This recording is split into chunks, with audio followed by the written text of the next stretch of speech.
Hi guys, welcome back to Music Mindset Monday, episode 8. If you're new here, hi, my name is Vishmi. I'm a vocal coach and a singer based in Melbourne, and I'm here to talk about everything that helps you to connect deeper with your voice and to yourself. Vocal tone is one of the things that most of the singers struggle with. And most of the advice online doesn't tell you how to find that tone, that powerful and authentic tone of yourself. You probably asked this question before from yourself. How do I make my tone richer, less nasally, and more like me? I went through the top 5 tone related questions that singers ask from online coaches through online platforms, and I'm going to unpack everything slowly in this video today. If you want to skip to a certain question, I'll leave the timestamps in the description. Feel free to do that. Otherwise, let's go. Why does my voice sound thin or breathy? Sometimes when we sing, the tone doesn't land quite the same way that we expect. It sounds thin, like air escaping between the words. That's usually your vocal folds are not closing properly, or your breath and resonance being slightly out of sync. Here's something to try right now. Do a soft lip trill. Let's do one right now. Good. Now hum gently. You can use the NG sound also, and feel the vibration around your face, around your mouth, around your teeth, like the top teeth palette. Let's try it.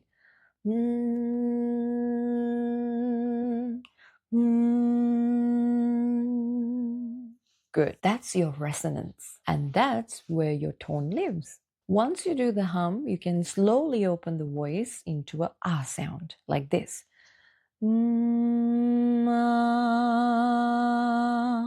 Good. Feel that nice vibration going through your mouth. Feel that nice buzz in your face. Notice this vibration coming out of your mouth from this resonance. It amplifies the sounds nicely, and it gives you a fuller sound, not the louder sound. It's full and thick, and also it sounds more healthy when you're doing throughout the whole range. The truth is, fullness is not about force, it's all about alignment. So you need to make sure when you sing, you resonate. The more you resonate with your notes, using your resonator, the mouth, the nasal cavity, this empty space in your body, the fuller the sound gets out. And that means it gives you much more authentic tone and much more power throughout the whole range than you can generate. So make sure that you use resonance. How do I stop sounding nasal? Let's be real here for a moment. I know we all recorded a song and thought, why am I sounding like I'm singing through my nose? Why?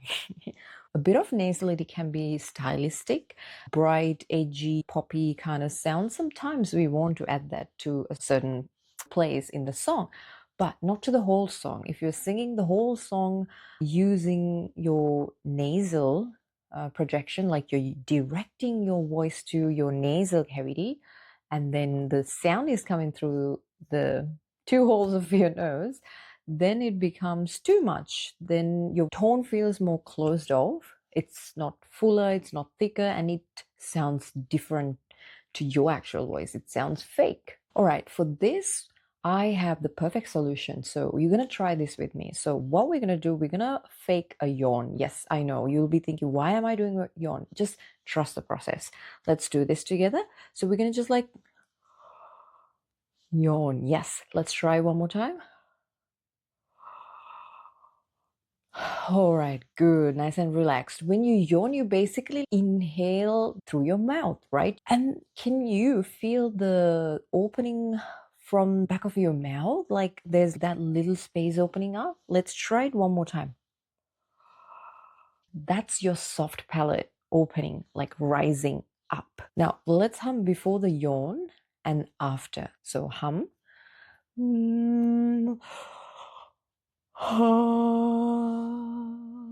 Good. Do you feel that opening? Yes, this is the space back of your throat, and then the soft palate is rising to create that nice space. And did you notice the first one was like very closed, and then after the yawn it's much more open? All right, let's try one last time. Okay, just a normal hum and then yawn. Let's do a yawn. You probably hear my sound difference as well. Hopefully the mic catches.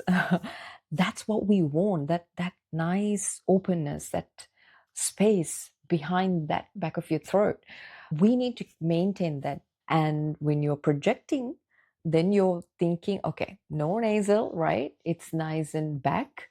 So instead of thinking, don't sound nasal, what you want to think is lift the space inside, like that lift in the back of your throat. So that's the way that you can avoid nasality if you have a lot more nasal sounds. So make sure to open that nice back space when you're singing. Why does my tone change when I go higher or lower?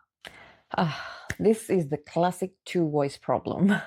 I have come across with this problem, I think, with every student that I have guided. What they say is they have the chest voice sounding warm and then the head voice sounding thin. And you feel like you're switching between two singers when you're singing the same song. Like when you're in the lower notes, you're this powerful, warm, nice, bright sound. And then when it gets to those head notes, head range, you're so thin and you're like a different person. You sound like a different person. But here's the thing, the tone consistency is not about you being in one vocal register. You can't do that. It's not possible with our human body. It's about blending them. I want you to try this. What we're going to do is a gentle siren sound. So we're just going to go like a whoop from low to the high and back. So you're going like up and then coming down. Let's try this. Like, ooh,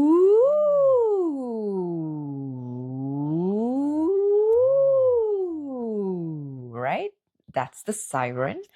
I'm pretty sure you heard the siren. The goal here is not sounding perfect. It's just a feeling, that connection. Like I want you to feel that nice connection throughout your range. If you crack, that's fine. Cracks are just your voice trying to learn to bridge the gap between your voice, chest voice, and your head voice. You just need to practice this. The more you practice the sirens, the lip trills, the smoother that gap, like your brain learns to do it even without you focusing. That's how I did. I never did this amazing exercise, oh, I instantly fixed. No, it's just time and patience. You need to blend the chest voice and the head voice. And another way that I think about this chest voice and head voice connection is not when the chest voice ends, the head voice starts. No, no, no. You want to think it's overlapping. That's when that gap gets closed. You can't just do this. You need to overlap your registers. So what I would highly suggest you to do is these sirens without trying to make them perfect. If I give you an example, so if your voice is ending in the chest range, ending in the fourth octave, let's say in a G note, and your head voice is starting on an A note in the fourth octave, when I'm training, I'm not gonna start like that. I'm gonna go down a bit with my head voice. Normally it's easier to bring your head voice down than doing the other way around. Some people find it easy to bring the chest voice, but I find most of the times with my students and even with myself, the head voice, it's easy to bring down. So what I would do is when I'm practicing, I switch to head voice around F sharp or even on the G. So one note before, one note early, I jump into my head register. With the siren, it is easy for me to make this sounds much more blended and smooth. Practice small slides every day and then you'll start to feel the change, the blend getting much more smoother and smoother. And think about, instead of separating it them by right there, trying to overlap, this mindset will also give you much more fuller and a similar tone throughout the whole range. fourth question that most people ask is, what daily exercises improves my vocal tone? Tone is like light. It changes depending on where you shine it.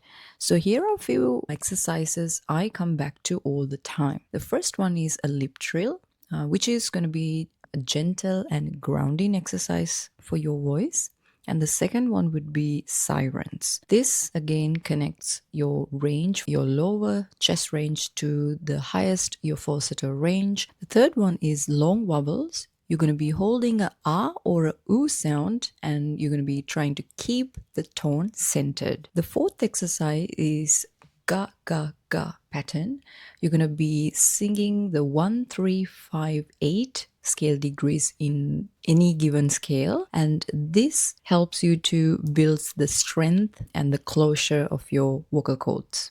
You don't need to do them all at once. Pick one or two every day and then record yourself. The final question is, how do I keep my tone healthy? Good tone is built on good, healthy habits. If your instrument is tired, tensed, or dry, it will show that in the sound. So we need to make sure to drink water, warm up before you sing, rest when you need to, and if something feels off, don't push through it, just listen, because the tone isn't something we force into place. It's something we grow by taking care of our body, our mind, the alignment. It's not just, I sing, I have a perfect voice one day with doing these type of exercises. No, there are so much more to it. That's why I'm also bringing this Music Mindset Monday series for you guys, because it's just not about techniques. I want you to see the depth of this vocal training,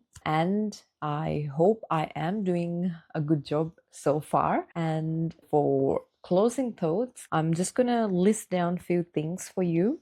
So your tone is not meant to sound like anyone else. I want to highlight this a lot, because I had few cases where a student comes, I want to sound like this singer or that singer, and I don't like my tone. I want it to sound like this. We are humans. We are built differently, so each and every one of us sounds different. We can, for a certain amount, replicate someone else's sound by imitating, but that's not sustainable and it's not healthy in the long run. The second thing is, it's not supposed to be perfect. It's supposed to be honest. And every adjustment you make, every exercise, every mindful moment bring you closer to the sound that already live inside you.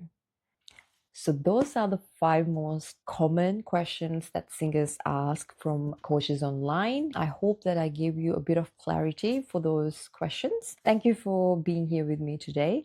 And if this episode helped you, make sure to comment, leave a comment, ask me questions. I love to answer them. If you haven't hit the subscribe yet, don't forget to hit that, because next week I'm going to talk about vocal dynamics and emotional storytelling. Stay kind to your voice and stay true to your authentic sound. Don't change it for anything. Just fine tune it, refine it. Until next time, then, you have a good week. I'll see you next Monday.